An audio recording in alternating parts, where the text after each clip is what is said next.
السلام علیکم دوستو، آج میں آپ لوگوں کے لیے لایا ہوں پرسرا لائٹ ہاؤس کا ایپیسوڈ نمبر 2۔ اگر آپ نے ایپیسوڈ نمبر 1 نہیں دیکھا ہے تو اس کا لنک میں نے ڈسکرپشن میں بھی دے دیا ہے اور اینڈ اسکرین پر بھی دے دوں گا۔ پہلے وہ ویڈیو دیکھ لیجئے، پھر یہ کہانی سننے میں آپ کو بہت زیادہ مزہ آنے والا ہے۔ تو جہاں پہ ہم نے وہ کہانی ختم کیا تھا تو وہیں سے اس کا آگے سے سٹارٹ کرتے ہیں۔ کہانی سٹارٹ کرنے سے پہلے میں آپ کو ایک چیز بتا دوں کہ ہمارے 95% ویورز ایسے ہیں جو ہمارے ویڈیوز کو دیکھتے بھی ہیں اور پسند بھی کرتے ہیں، لیکن وہ ہمارے چینل کو سبسکرائب نہیں کرتے۔ تو ابھی وہ کام آپ کر لیجئے، جو سبسکرائب کا بٹن آپ کو دکھ رہا ہے سبسکرائب بھی کر لیجئے اور اس ویڈیو کو لائک بھی کر دیجئے۔ تو بڑھتے ہیں سٹوری کی طرف۔ دن بھر کسی کو علم نہ ہو سکا کہ لائٹ ہاؤس میں کیا واقعہ پیش آیا ہے۔ ہر کوئی اپنی پریشانی میں مگن تھا اور اپنے اپنے کام میں لگا ہوا تھا۔ رات کی طوفانی بارش نے سبھی کے گھروں میں کچھ نہ کچھ پریشان کن کر دیا تھا۔ سبھی لوگ پریشان تھے، مگر وہ نہیں جانتے تھے کہ لائٹ ہاؤس کے اکلوتی روشنی بھی اب بند ہو چکی تھی اور لائٹ ہاؤس اب صحیح معنوں میں ایک کھنڈر بن چکا تھا۔ رات ہوئی تو ماہی گیروں کو لائٹ ہاؤس کی روشنی دکھائی نہیں دی۔ وہ لوگ حیرت سے لائٹ ہاؤس کی طرف دیکھ رہے تھے۔ اس کی روشنی کو کیا ہوا ہوگا؟ وہ ایک دوسرے سے سوال کر رہے تھے، مگر جواب کسی کے پاس نہیں تھا۔ انہی میں سے ایک نسبتاً نڈر اور پکی عمر کا ماہی گیر جس کا نام جانسن تھا، اس نے کشتی کو واپس شہر کی طرف روانہ کر دیا اور خود بھی لائٹ ہاؤس جا کر دیکھنے کے لیے تیار ہو گیا۔ کشتی کنارے پر لگی تو وہ کشتی سے اترا۔ اس نے اپنے ہاتھ میں ایک لالٹین پکڑ رکھی تھی۔ وہ لالٹین کی روشنی میں آہستہ قدم اٹھاتا ہوا لائٹ ہاؤس کی طرف چل دیا۔ لائٹ ہاؤس کا راستہ ٹوٹا پھوٹا اور ویران تھا۔ لائٹ ہاؤس دیکھنے میں بھی ایک عجیب ویرانی سے پیش کر رہا تھا۔ رات کے اس پہر کا چاند نکل آیا تھا اور ایک عجیب سی سفید روشنی میں لائٹ ہاؤس کچھ زیادہ ہی ڈراونا لگ رہا تھا۔ جانسن کو اس سے پہلے لائٹ ہاؤس کی طرف آنے کا کبھی اتفاق نہیں ہوا تھا۔ اس نے سوچا بھی نہیں تھا کہ ایک دن اسے رات کے وقت اس لائٹ ہاؤس کی طرف جانا پڑے گا۔ بہرحال وہ بہادری سے آگے بڑھتا رہا اور مختلف پتھروں سے بچتا بچاتا وہ آخر کار لائٹ ہاؤس کے قریب پہنچ گیا۔ لائٹ ہاؤس کے قریب پہنچتے ہی ایک عجیب سی بدبو اس کی ناک سے ٹکرائی اور اس نے جلدی سے ایک رومال اپنی ناک پر رکھ لیا۔ اندر کیا ہوگا وہ کچھ سمجھ نہیں پا رہا تھا۔ اس نے لالٹین کو اونچا کیا اور اس کی روشنی میں لائٹ ہاؤس کے اندر جھانکا۔ سبز گدلا پانی لائٹ ہاؤس کے اندر بھرا ہوا تھا، لیکن اب اس کے اندر کوئی کالی سی چیز تیر رہی تھی۔ کیا تھا؟ وہ غور سے دیکھ رہا تھا، تبھی اس کی نظر نیچے اسمتھ کی جوتوں کی طرف پڑی۔ جوتے دروازے کے پاس ہی رکھے تھے اور وہ کچھ ایسے انداز میں رکھے تھے جیسا کہ اسمتھ نے خود اتار کر انہیں وہاں رکھا ہو۔ اس نے حیرت سے جوتوں کی طرف دیکھا اور پھر سے لالٹین کی روشنی میں آگے دیکھا۔ غور سے دیکھنے پر اسے لگا کہ وہ کوئی بھوری نما چیز ہے۔ وہ نہیں جانتا تھا کہ اس کا واسطہ کسی لاش سے پڑا ہے۔ اس نے جب روشنی کو مزید آگے کیا اور اپنے لمبے جوتوں سے مت پانی میں پہلا قدم رکھا تو وہ ایک دم خوف سے پیچھے ہٹ گیا۔ سبز گدلے پانی میں اسمتھ کی پھولی ہوئی لاش تیر رہی تھی۔ وہ پریشانی سے واپس مڑا اور تیز قدموں سے بھاگا۔ اسے اپنے پیچھے ایک ہلکی سی غراہٹ محسوس ہوئی، لیکن اس نے رکنے کی کوشش نہیں کی۔ وہ بھاگتا ہی گیا۔ جلد ہی شہر تک پہنچ گیا۔ اس کا ارادہ پولیس اسٹیشن جانے کا تھا۔ اس کے ساتھ ماہی گیر اسے بھاگتا دیکھ کر اس کے ساتھ ہی آ ملے اور اس سے پوچھنے لگے کہ کیا ہوا ہے۔ اس نے ان میں سے کسی کو جواب نہیں دیا۔ وہ کہنے لگا، بس میرے پیچھے آتے رہو، اور سیدھا پولیس اسٹیشن جا کر رک گیا۔ اس وقت پولیس اسٹیشن روشن تھا اور پہلے ہی کمرے میں انسپکٹر فائل کھولے کچھ دیکھ رہا تھا۔ باہر کھڑے سپاہیوں نے انہیں روکنے کی کوشش نہیں کی۔ قصبے میں کوئی خاص جرم تو ہوتا نہیں تھا، اسی لیے وہ لوگ بھی بڑے اطمینان سے کھڑے تھے اور ان میں سے کچھ کافی سے لطف اندوز ہو رہے تھے۔ موسم آج بھی ٹھنڈا تھا اور اب ایسا لگ رہا تھا جیسے کہ شاید پھر سے برف باری ہونے کی امید ہو۔ وہ ایک دوسرے سے انس بول کر گفتگو کر رہے تھے۔ انہیں معلوم ہی نہ تھا کہ وہاں ایک لاش کے بارے میں اطلاع دینے کے لیے یہ لوگ آئے تھے۔ بہرحال جانسن اندر بڑھا اور انسپکٹر کے سامنے جا کر کھڑا ہو گیا۔ انسپکٹر صاحب، میری بات سنیے۔ اس نے انسپکٹر صاحب کے سامنے رکھی ہوئے میز کو کھٹکھٹایا۔ انہوں نے چہرہ اونچا کر کے اسے دیکھا اور پوچھا، کیا بات ہے؟ ایسے پریشان کیوں ہو؟ وہ وہاں، اس نے پیچھے کی طرف اشارہ کیا۔ دروازے میں کچھ اور ماہی گیر بھی کھڑے تھے۔ کیا ہوا؟ کہیں سب سے لڑائی تو نہیں ہو گئی تمہاری؟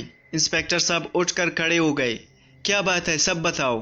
مگر کسی نے بھی کوئی جواب نہیں دیا، سب خاموشی سے صرف جانسن کی طرف دیکھ رہے تھے۔ تو انسپیکٹر صاحب نے بھی جانسن کی طرف مڑ کر پوچھا، کیا بات ہے؟ اب تم بولو گی بھی یا نہیں؟ وہ وہاں لائٹ ہاؤس میں لاش موجود ہے۔ لاش؟ کیا؟ کس کی لاش موجود ہے؟ انسپیکٹر صاحب چکرا گئے تھے۔ اسمتھ کی، وہ جو لائٹ ہاؤس کا چوکیدار تھا، اسی کی لاش وہاں پانی میں پڑی ہوئی ہے۔ میں نے خود اپنی آنکھوں سے دیکھا۔ جانسن کا سانس بحال نہیں تھا۔ انسپیکٹر صاحب نے اسے کرسی پر بیٹھنے کا اشارہ کیا اور اپنے ایک سپاہی کو پانی لانے کے لیے کہا۔ جب تک سپاہی پانی لے کر آیا، جانسن کا سانس بحال ہو چکا تھا۔ پانی پی کر اس نے انسپیکٹر صاحب کی طرف دیکھا۔ ہاں، مجھے کھل کر بتاؤ، کیا بات ہے؟ تو جانسن نے اس سے پوری بات بیان کر دی۔ ساری بات سننے کے بعد فوراً انہوں نے اپنے ساتھ 2 سپاہیوں کو اور گاڑی تیار کرنے کے لیے کہا۔ ساتھ ہی انہوں نے ایمبولینس کو بھی فون کر دیا تھا، جو کہ فوراً ہی تیار اور جانے کے لیے موجود تھی۔ یہ قافلہ سب کی موجودگی میں لائٹ ہاؤس کی طرف روانہ ہو گیا۔ لائٹ ہاؤس کے قریب کے پہاڑ کے پاس پہنچ کر گاڑیاں رک گئے۔ اس سے آگے کا سفر گاڑی پہ طے نہیں ہو سکتا تھا، اس لیے سب اتر کر پیدل چلنے لگے۔ پولیس کے سپاہیوں کے ہاتھوں میں ٹارچیں روشن تھے۔ ٹارچ کی چھوٹی گول روشنی کے دائرے ادھر ادھر کی پہاڑیوں پر بکھر رہے تھے۔ ایک عجیب سی خاموشی طاری تھی، جس میں سمندر کی لہروں کی آوازوں کے سوا اور کوئی آواز نہیں تھی۔ وہ لوگ لائٹ ہاؤس کے قریب پہنچے تو بے اختیار سب نے اپنی اپنی ناک پر رومال رکھ لیے۔ واقعی اندر سے سخت ناگوار بو آ رہی تھی۔ اف، لگتا ہے اس لاش کو مرے ہوئے 24 گھنٹے ہو چکے ہیں، ایک سپاہی نے کہا۔ بالکل ایسا ہی ہے۔ انسپیکٹر صاحب نے فوراً ایمبولینس کو اشارہ کیا۔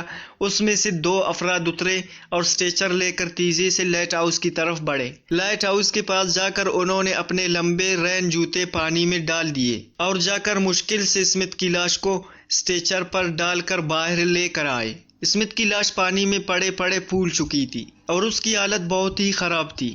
اس کے چہرے کی طرف دیکھا جانا بہت ہی مشکل تھا۔ وہ شاید نیچے کسی وجہ سے گر گیا تھا اور کسی پتھر سے ٹکرا کر وہیں پر مر گیا تھا۔ لائٹ ہاؤس کے دروازے کو پولیس نے اپنے سرخ پٹی لگا کر اسے بند کر دیا تھا اور کسی کو بھی اندر جانے سے منع کر دیا تھا۔ یہ ایک مرڈر یا پھر کسی کرائم کا سین بھی ہو سکتا تھا۔ ابھی تو کچھ بھی نہیں کہا جا سکتا تھا۔ سب لوگ وہاں پر پرچہ مگویا کر رہے تھے، لیکن کسی کے پاس کوئی جواب نہیں تھا۔ لاش کو روانہ کر دیا گیا تھا۔ ہاسپٹل پہنچ جانے اور پوسٹ مارٹم کے بعد ہی پتہ چلتا کہ اس کو کسی نے قتل کیا ہے یا پھر اس نے خود ہی کسی وجہ سے گر کر جان دے دی ہے۔ اس واقعے کے بعد سے لائٹ ہاؤس مزید پریشان کن ہو گیا۔ ایک تو روشنی نہ ہونے کی وجہ سے اندھیرا، دوسرا اس کی حالت اتنی خراب ہو چکی تھی اور وہ اتنا ٹوٹ چکا تھا کہ وہ ایک کھنڈر لگ رہا تھا۔ لوگوں نے وہاں جانا ترک کر دیا تھا۔ ان کا کہنا تھا کہ وہاں پر کوئی نہ کوئی تو ہے جس نے اسمتھ کو مار ڈالا ہے، لیکن کوئی بھی جا کر تحقیق نہیں کر سکتا تھا۔ سب کا دل ڈر جاتا تھا۔ دن میں بھی وہاں جانے کی کوئی ہمت نہیں کرتا۔ لائٹ ہاؤس کے اندر بھرا ہوا پانی بھی اسی طرح تھا، جو کہ آہستہ آہستہ زمین میں جذب ہو کر کم ہو رہا تھا، مگر مزید بارش کی وجہ سے پانی میں اضافہ بھی ہو سکتا تھا۔ پوسٹ مارٹم کی رپورٹ بھی یہی کہتی تھی کہ اسمتھ نے سیڑھیاں چڑھ کر اوپر جانے کی کوشش کی اور اوپر جاتے ہوئے رستے میں کسی وجہ سے پاؤں پھسل گیا اور وہ اپنے ہی زور پر نیچے آ گرا۔ اس کا سر کسی پتھر سے لگا اور اس کی وہیں پر موت واقع ہو گئی۔ اسمتھ کو مرے ہوئے تقریباً 2 مہینے ہو چکے تھے اور اس دوران میں کوئی بھی لائٹ ہاؤس کی طرف نہیں گیا تھا۔ لائٹ ہاؤس مزید ٹوٹ پھوٹ کا شکار ہو رہا تھا۔ اب حکومت کی طرف سے کوئی اور لائٹ ہاؤس بنانے کا ارادہ کر لیا گیا تھا، یا پھر ایک ایسی تیز روشنی لگا دی جائے جن کے لیے لائٹ ہاؤس بنانے کی ضرورت باقی نہیں رہتی تھی۔ لیکن وہ یہ نہیں جانتے تھے کہ اسمتھ کی موت ایک حادثہ نہیں ہے، بلکہ اس کو کسی غیر مرئی مخلوق نے مار ڈالا تھا۔ جانسن نے ایک بار دوبارہ وہاں پر جانے کی کوشش کی، لیکن اسے لائٹ ہاؤس کے اندر سے ایک ایسی غراہٹ کی آواز سنائی دی کہ اس نے لائٹ ہاؤس کے اندر جانے کا ارادہ ہی ترک کر دیا۔ کافی دور تک واپس چلنے کے بعد اس نے پلٹ کر دیکھا تو اسے لائٹ ہاؤس کے دروازے میں ایک سیاہ رنگ کا بڑا سا کتا دکھائی دیا۔ وہ نہ جانے کہاں سے آیا تھا اور لائٹ ہاؤس میں کیا کر رہا تھا۔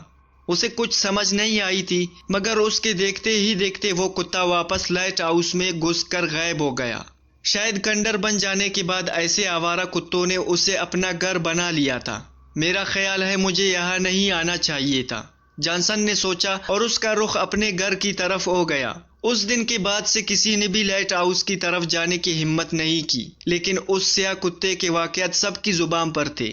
صرف ایک ہی بار جانسن کے دیکھنے پہ ہی سب لوگوں کو آہستہ آہستہ یہ معلوم ہو گیا تھا کہ وہاں پہ کوئی کتا ہے جو کہ کوئی اور ہی مخلوق ہے۔ غرض جتنے منہ اتنی باتیں۔ دن مہینوں اور مہینے سالوں میں تبدیل ہو گئے اور لائٹ ہاؤس ایک کھنڈر بن کے رہ گیا۔ میرا نام داؤد ہے اور میں ایک مصری خاندان سے تعلق رکھتا ہوں۔ اس دور ابتدا قصبے میں میری پوسٹنگ کو ابھی زیادہ دن نہیں گزرے تھے۔ میں لائٹ ہاؤس کے بارے میں کچھ زیادہ نہیں جانتا تھا۔ میری نوکری پولیس میں ہونے کی وجہ سے میں نڈر اور پرتجسس بھی تھا۔ میں بچپن سے ہی آرٹ سے خاصا لگاؤ رکھتا تھا اور پینسل اسکیچ کیا کرتا تھا۔ اسکول کے دوران میری آرٹ کی استانی مجھ پہ خاص دھیان دیا کرتی تھی۔ ان کا کہنا تھا کہ میں ایک اچھا مصور بن سکتا ہوں، مگر والد صاحب کی موت کے بعد میں نے ان کی جگہ پولیس محکمہ جوائن کر لیا۔ میری والدہ کو گزرے تو بہت مدت ہو چکی تھی اور میں اکثر ان کے اسکیچ بنایا کرتا تھا، مگر اپنے اسکیچ میں نے والد صاحب سے کبھی شیئر نہیں کیے تھے۔ والد صاحب کے جانے کے بعد میری ایک آنٹی میرا خیال رکھتی تھی۔ اس قصبے پر میری پوسٹنگ ہوئی تو وہ کافی اداس تھے اور میں خوش تھا کہ ان کو میری فکر سے آزادی مل رہی تھی۔ یہاں آ کر میں کافی بور ہوا کیونکہ کوئی خاص قصہ ہی نہیں، سارا دن فضول بیٹھے گزر جاتا تھا۔ ایک دن جب میری ڈیوٹی ختم ہوئی تو میں ایک کیفے سے کھانا کھانے کے بعد اپنی اسکیچ بک لیے سمندر کی طرف آ گیا۔ اس وقت پہلی بار میں نے لائٹ ہاؤس کو غور سے دیکھا۔ وہ ایک تصویر بنانے کے لیے بہترین ماڈل تھا۔ میں اسی خیال سے اس کی طرف چل دیا۔ لائٹ ہاؤس کا راستہ ویران اور جھاڑیوں سے بھرا پڑا تھا۔ میں نے نسبتاً اونچے پتھر کا انتخاب کیا اور اس پر بیٹھ کر اپنی اسکیچ بک کھولی اور اسکیچ بنانے لگا۔ اس کام میں کافی وقت لگ گیا۔ شام کے سائے پھیلنے لگے اور ماہی گیر بھی دور اپنی کشتیاں لے کر واپس جانے لگے۔ میں خاموش بیٹھا یہ سب منظر دیکھ رہا تھا۔ میرے دیکھتے ہی دیکھتے خاموشی چھا گئی اور سب لوگ اپنے اپنے گھروں کو روانہ ہو گئے۔ سمندر کی لہریں بھی کافی پرسکون لگ رہی تھی۔ میں ہوا سے لطف اندوز ہو رہا تھا کہ اچانک میں نے ایک آواز سنی، ایک درد بھری آواز، کسی کی رونے کی آواز۔ میں اٹھ کر کھڑا ہو گیا اور غور سے سننے لگا۔ کافی دیر تک سننے کے بعد پھر سے خاموشی چھا گئی۔ میں مایوس ہو کر پلٹا ہی تھا کہ وہی آواز پھر سے سنائی دی اور ساتھ ہی کسی کتے کی رونے کی آواز نے اس آواز کو اپنی آواز میں ملا لیا۔ تو دوستو یہ تھی ہماری پراسرار لائٹ ہاؤس کی ایپیسوڈ نمبر 2۔ اگر آپ لائٹ ہاؤس کی ایپیسوڈ نمبر 3 کو سننے کے لیے بے چین ہیں تو اس ویڈیو پہ آپ لوگوں کی کم از کم 100 لائکس ہونے چاہیے۔ جب آپ لوگ یہ ٹارگٹ پورا کرو گے تو میں موٹیویٹ ہو کے جلد ہی ایپیسوڈ نمبر 3 بھی اپلوڈ کر دوں گا۔ امید ہے آپ کو یہ ویڈیو پسند آ گیا ہوگا۔ اگر ویڈیو پسند آیا ہے تو اس ویڈیو کو لائک بھی کر دیجئے اور چینل کو بھی سبسکرائب کر دینا۔ ملتے ہیں اگلے ویڈیو میں، تب تک کے لیے اللہ حافظ۔